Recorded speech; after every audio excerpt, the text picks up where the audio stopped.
Bem-vindo ao Portal Brasil Livre, o espaço de ação e reflexão da direita conservadora na internet. Meu nome é Ana Cláudia Cola Senha. No México, o culto religioso acontece de forma restrita, enquanto o governo do presidente Manuel López Obrador autorizou as manifestações feministas que ocorreram em virtude do Dia Internacional da Mulher. No dia 7 de março, um grupo de feministas violentas atacou e profanou a igreja de São Cosme e Damião, no centro de Oaxaca. Mulheres encapuzadas e armadas com paus arrombaram as portas do templo e entraram para pichar o interior, destruir as janelas, bancos e um confessionário. O vídeo retrata mulheres violentas agindo como animais ferozes para destruir uma igreja católica. É comum vermos feministas agindo de modo irracional e de forma contrária à sua natureza humana. Bom, diante disso nós temos uma pergunta. O que leva as mulheres, principalmente as jovens, a agirem desta forma? As mulheres estão sendo destruídas por ideologias demoníacas, para que hajam e sejam docilmente escravizadas por aqueles que querem controlar o mundo para determinados fins. Em nome da liberdade, as mulheres estão sendo enganadas. Nós conseguimos provar isso a partir de uma análise da prática do aborto e, junto com esta prática, a própria ideologia de gênero. Estes são dois instrumentos eficazes para o controle do crescimento populacional. Os seus promotores não estão preocupados com as mulheres e seus direitos, como muitos acham, mas com os seus próprios interesses e poder sobre a humanidade inteira. A promoção do aborto no mundo teve início em 1952, com a criação do Conselho Populacional, criado por John Rockefeller III.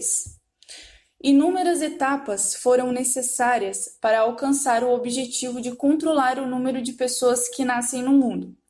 O assassinato de bebês no ventre de suas mães foi uma delas. Para isso, foram e são gastos rios de dinheiro, e, em paralelo a isso, a modificação do comportamento humano por meio de ideologias, tal como a ideologia de gênero. Preste atenção nesta informação.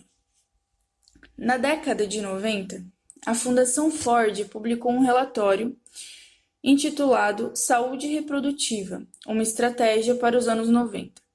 Este relatório reorientou completamente todo o trabalho em que a Fundação Ford estava profundamente envolvida desde os anos 60, no sentido de controlar o crescimento populacional mundial. Nos primeiros 10 anos que se seguiram à publicação deste relatório, a Fundação Ford gastou, para sua implementação, 125 milhões de dólares. Isso mesmo, 125 milhões de dólares que foram utilizados para criar e financiar organizações feministas em todo o mundo para promoverem os direitos sexuais e reprodutivos, que, segundo a própria fundação, não poderiam omitir-se em incluir o direito ao aborto. Isso mesmo. Então, a Fundação Ford fez este relatório e gastou 125 milhões de dólares para que, por meio do aborto, se alcançasse no mundo a diminuição do crescimento populacional. Bom, continuando.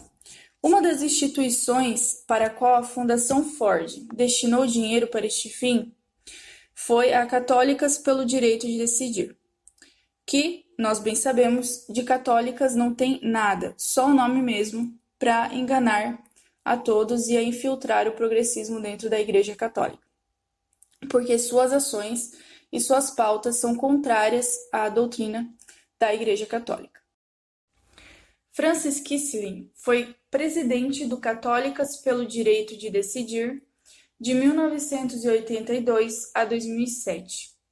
Em 2002, a Francis deu uma entrevista de mais de 7 horas, na qual ela contou um pouco da organização e admitiu que questionou no evento do Cairo, na Conferência do Cairo, muitas pessoas acerca do financiamento das fundações internacionais a estas organizações, mais especificamente a organização na qual ela era presidente, a Católicas pelo Direito de Decidir.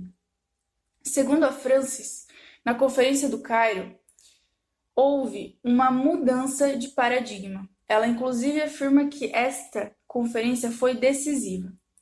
O que foi esta mudança de paradigma? Bom, segundo ela, por parte daqueles que estavam promovendo este evento, havia a preocupação de que no mundo tinha gente demais e precisaria ser feito alguma coisa para que esse número de pessoas diminuísse.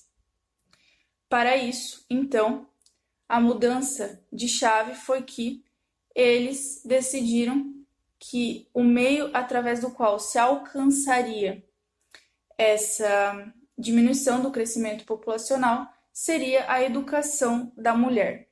Aqui nós podemos entender que esta educação é nada mais, nada menos do que a destruição da mulher por meio de ideologias, para que a mulher haja de forma contrária à sua natureza humana. Então, dessa forma, não seriam mais as fundações que de forma evidente buscariam a diminuição do controle, a diminuição do crescimento populacional no mundo, mas sim seriam as próprias mulheres que, destruídas pela ideologia, buscariam o direito, entre aspas, de abortarem os seus filhos, de assassinarem os seus filhos nos seus ventres. Nas palavras da própria Francis, disse ela: "Eu perguntei para um mundo de pessoas e a maioria não quis responder estas perguntas quando eu as fiz. Se fosse provado que a educação das mulheres tivesse como resultado um maior número de bebês, nós ainda continuaríamos lutando pela educação das mulheres?" questionou ela. "Você sabe", disse ela, "o pensamento óbvio que está por trás dessa pergunta é: a educação das mulheres é apenas um meio para se alcançar um outro fim? Ou ela é um valor e um fim em si mesma?" Bom, a Franz questionou isso porque ela mesma estava percebendo que a fundação na qual ela trabalhava, assim como as outras que estavam neste evento e estavam recebendo financiamento dessas organizações, estavam, na verdade, sendo usadas para ser alcançado esse fim da diminuição do crescimento populacional.